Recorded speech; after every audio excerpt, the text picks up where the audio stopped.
And we look now at the West's secret war in Libya. A new report in French daily Le Monde indicates that French special forces have been carrying out covert operations in the country against jihadist targets.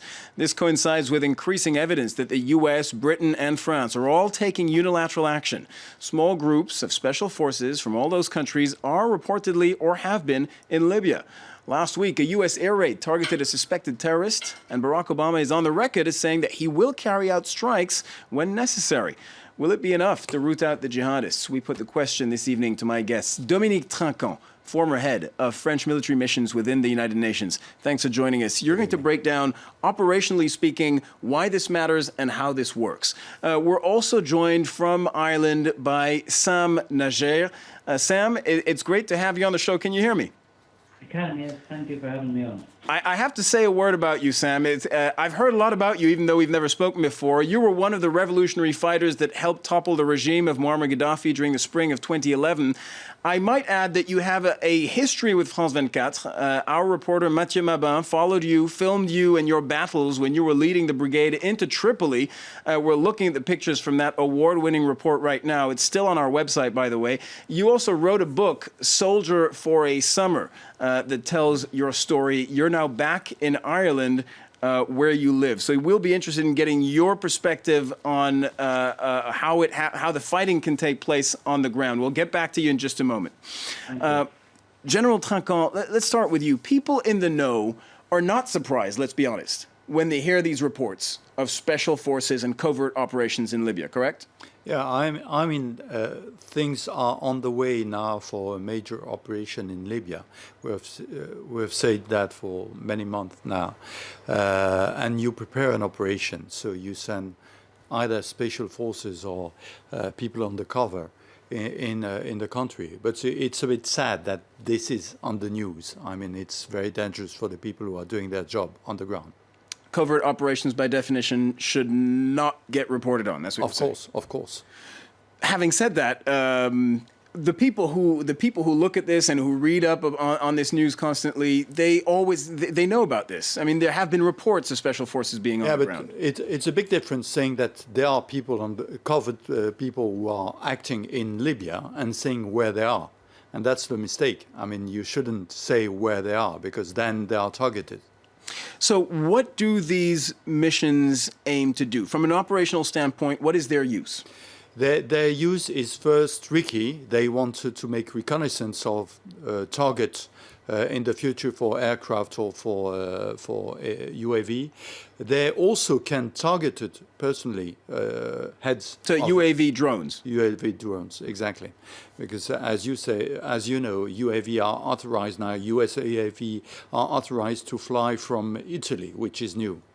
The second point is that they can also target heads of Daesh in Libya, recognize where they are, and then target it either directly or through weapons delivered by aircraft, either UAV or aircraft, where they are. So they are mainly spotting important targets for the future. So it's reconnaissance work, figuring out where the targets are and maybe identifying targets for future strikes. Yeah, and also perhaps establishing liaison with people who will fight against Daesh. That's interesting. That's what I wanted to bring you to, establishing liaison with ground troops. So that means identifying local Libyan militia, correct? Yeah, exactly. Sam, that's where you come in. Sam Najer, you were one of those ground troops. This was, of course, 5 years ago now. When revolutionary fighters in Libya were fighting to topple Muammar Gaddafi. You came from Ireland. You took part in very serious fighting. What was your contact, if any, at that point with foreign special forces? Well, of course, at the time, there were covert operatives acting within Libya. I met many American operatives at the time. We were essentially doing the same. We were trying to liaise with them and find out, giving them the information on the presence or where the Gaddafi troops were stationed, coordinating their airstrikes and at the same time protecting ourselves from any friendly fire as well. So is it fair to describe you as perhaps being on the front line and providing information to them?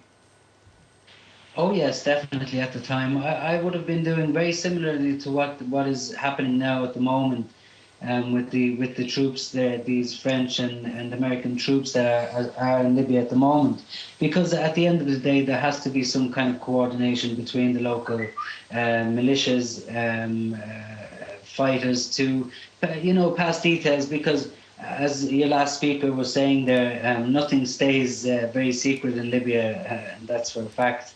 So to have a local knowledge of the ground and what is happening, but what we've seen in Sabratha and the attack by the American airstrike in Sabratha just goes to show you that there has to be some amount of coordination, because to strike 49 foreign fighters in one strike at one building in a very accurate strike like that means there has to be some amount of coordination.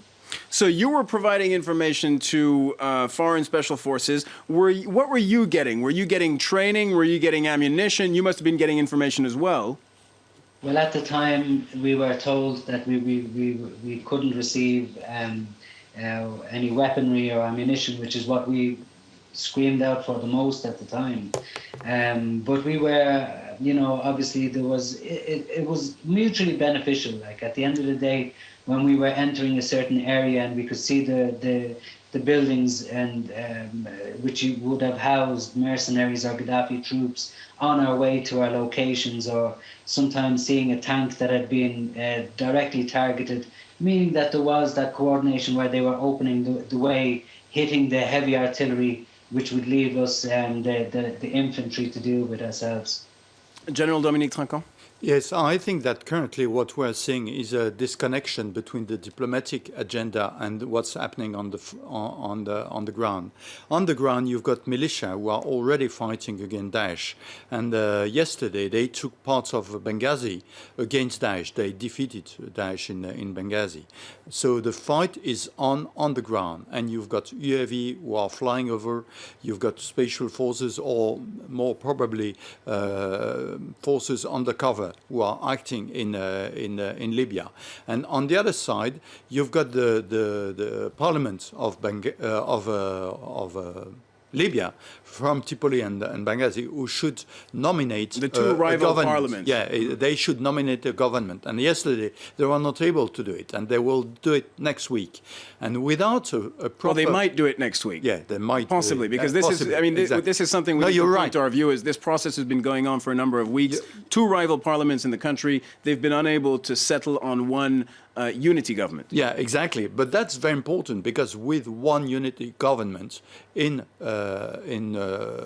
Libya, then they could ask Security Council to pass a resolution, and to have a resolution saying we must help the people to fight against Daesh in Libya. And then you've got the legal frame to act into Libya. That's why the US, UK and French governments are acting undercover now, because they've got no resolution. And they know that to have this resolution, they are the P3, permanent three, US, UK and France, but they need the help of Russia and the Chinese. And so they are currently probably discussing, and probably the Russian and Chinese will accept an intervention in Libya only if there is a will of the Libyan government for the help of the international community. You think Russians might accept an air campaign in Libya after what happened last time? They gave their green light for essentially Western powers to go and bomb Libyan targets. And I mean, if a Libyan government asks for the help, they've got no choice to accept it. It's in the agenda of the UN. If a government attacked asks for the help, you've got to provide it. It's self-defense, Article 55 of the Charter. All right, so we've established for the moment that these special forces are working to some extent in conjunction with local ground forces. Let's get back to Sam, who has direct experience of that. Sam, a quick question. You weren't tempted to go back this time around? I suppose I'm doing so much work in the sense of I'm actually doing a lot of work to try and prohibit or try and educate young Muslim men from joining terrorist groups like ISIS, etc. Another kind of fight, I guess we could call it. It is another kind of a fight, and it's an uphill battle in itself. But you know, at the end of the day, look, there's nobody who benefits more from a coalition airstrike against ISIS more than the Libyan people themselves. I mean, like, out of nowhere, we're seeing, you know, swathes of Tunisians, foreigners, Sudanese, you know, arriving into Libya through the porous borders, and they're setting up camp and, you know, and carrying out attacks, mainly against Libyan people themselves. And so, you know, the Libyan people do welcome. Of course, the problem is the two governments not being able to come to any agreement with each other. I think the main issue there is, and what must be very strange, what we must strenuously point out is to make sure if there is an international campaign against ISIS, that it is against ISIS, and it not like, for example, what we see Russia doing. What do you mean? You suspect it could be against another target? Well, I don't want it to be something like what Russia is doing in Syria, for example, claiming that they are fighting ISIS, when they are in fact actually, apart from ISIS, they are attacking legitimate forces that are fighting against the Bashar regime. And so now we have two warring factions in Libya. If they can come together politically, that's fine.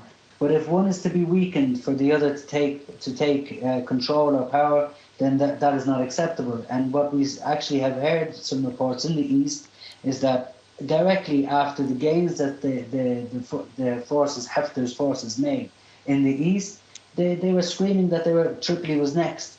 And so, you know, I don't want to see these attacks or the intervention to be seen to be favouring one side against the other, because only political dialogue can solve the dispute between the two parliaments.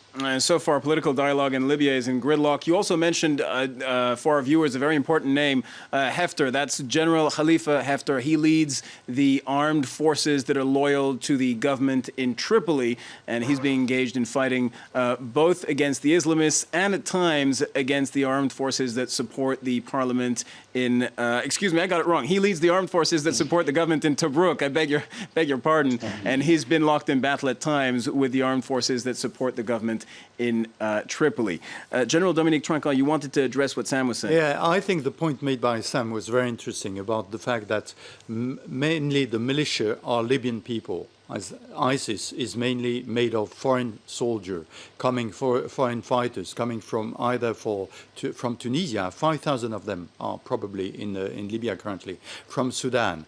And so that's why I've said for a very long time that the ground troops must be Libyan ground troops, militia who needs to fight against ISIS for the country and be helped by the US, UK and France with the airstrikes, but the battle must be fought by the Libyan themselves. Mm-hmm. And afterwards, of course, or at the same time, you need to have the political approach in order that the different party from Tobruk and Tripoli will be united in one Libya. But all the militia needs to fight the foreign fighters from ISIS. Sam, another question for you. We've been talking about the need for political unity in Libya, and everyone agrees on this, starting with the UN, of course, that has been trying to broker an agreement. But really, political unity starts with people's hearts and minds on the ground in Libya. You know Libyans better than anyone else taking part in this conversation. Do you feel it's possible for the militias in Tobruk and the militias in Tripoli to join forces against the Islamic State group? I mean, let's look at the not too distant history and what I took part in myself. I mean, like in 2011, we were basically, you know, a bit more than ragtag, but we were just starting out, and a lot of us were civilian men and women, and we were able to take on with the foreign intervention and the help of NATO. We were able to take on the very highly equipped and strong armies of Gaddafi. So if we look at that statistic alone, of course, with some unity and with some foreign intervention to help along the way, then ISIS should not be a problem whatsoever for the local fighters. Oh, that was going to be my next question. And as you're speaking, Sam, we're seeing footage of you actually in 2011 on the ground as you make your approach towards the capital, Tripoli. So my question was going to be, and you've begun to answer it, do you think that fighters on the ground have what it takes to defeat the jihadists? I'm completely certain 100% on that, in the sense that, you know, at that time we were trying to take over land, or can we say territories. Now the capital and other cities are under the control of the revolutionary fighters. And so apart from Sirte, which is, you know, which was Gaddafi's last stand, let's not forget, and a lot of his most loyal, most powerful soldiers fought with him to the end in that place, in Sirte itself. And the revolutionary fighters were able to take on bit by bit until they flushed him out completely. And so I don't have any question in my mind whatsoever. If there is support from the international community, the same way there was support back in 2011, because it helps to know that there's unilateral support from the international community in the job that you are doing. So it makes the job so much easier. All right, and it's true, it bears repeating for our viewers that the city that is now the bastion of the jihadists in Libya is Sirte, which used to be the bastion of Muammar Gaddafi and his tribe, the Gaddafis. Let me turn back to General Dominique Trinquant. One of the more interesting points that was made in that Le Monde article that reveals the presence of special forces in Libya today is that for the French military, the massive air raid campaign that we've been talking about and that we've been saying is being prepared for the last few weeks may not actually be their preferred course of action. They may prefer these pinpoint operations. Yes, certainly, for several reasons. First, for the French services, they are currently involved in south of Libya in Operation Barkhane in the Middle East, and they've got very few elements available for a battle in Libya. That's the first point. I'm talking only of the French forces, of course. But secondly, now you've got troops. We were talking about the Revolutionary Army at the time of Sam was fighting there. There are now militia who have been equipped and been fighting for 5 years. They are very well trained. Perhaps they need some sort of reinforcement, but as Sam was saying, 100% sure that they are able to defeat ISIS. And so we must be careful about the battle, the use of aircraft, not to destroy cities, to destroy what is remaining in Libya in order to rebuild a country. So if you don't need to destroy, don't do it. Let the people on the right, on the ground fight, win with the help, of course, but don't have a major airstrike battle which will destroy many things in Libya. And we've seen the kind of chaos that can thrive in a broken country. I mean, we've seen that in other parts of in the Middle East in particular. But getting back to that question I was asking you, the French military, what is most efficient from a military standpoint? Is it these pinpoint operations, or is it having this vast coordinated air campaign with the ground support from Libyan troops? In terms of rolling back the jihadists? No, certainly where we are now, we've got to do this pinpoint operation. Why? Because you've got an organization which is quite new in Libya, in fact. And in front, you've got militia who are old soldiers who have been fighting for 5 years. So if you are destroying with a pinpoint operation the head of the jihadists who are coming from Syria and from Iraq, then the young soldiers who are here have less cohesion to fight against experienced soldiers. Sam, in Dublin, something comes to mind about a comment you made earlier. You said you're essentially fighting a different battle now, but one that's still just as important, which is to try and prevent people from joining jihad in the first place. How do you do that?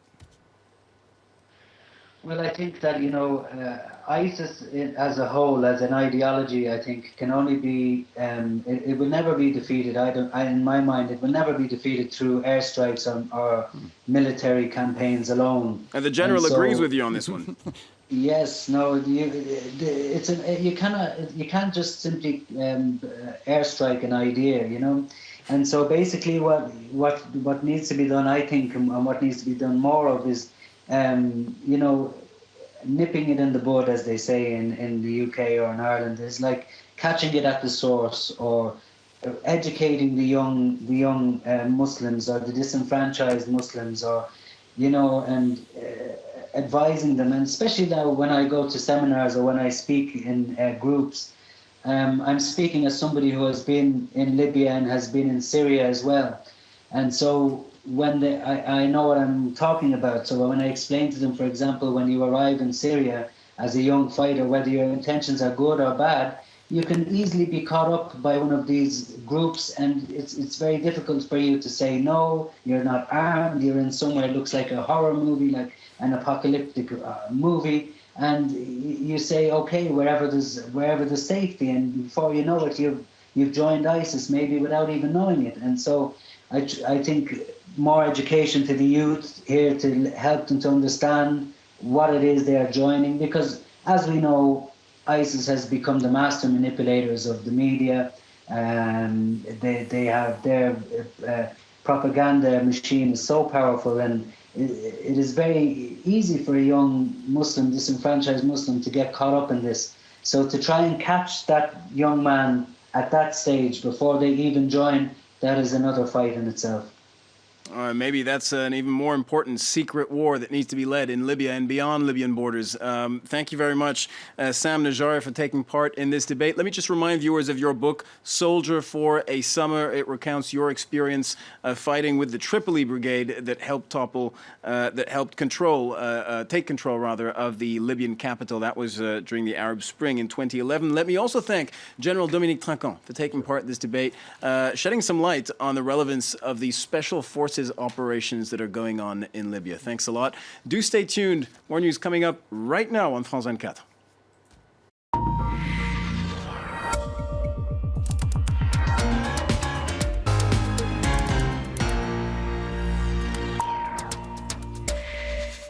And here it is, Media Watch with James Creedon. Good evening, James. You've been following what we've been saying, and you've been looking at this Libya situation. There's a lot of comments online on social media. That's right, in particular to Le Monde's, exposing of this so-called secret war. It was an article that came out yesterday evening, and it was in the paper edition today. France's secret war in Libya. So obviously, as you can imagine, it has generated quite a bit of comments online. For Mary Fitzgerald, who is tweeting on this. She is reporting and researching on Libya, according to her Twitter account. She says this really is an open secret. So perhaps those in the know were less surprised about this than the broader public.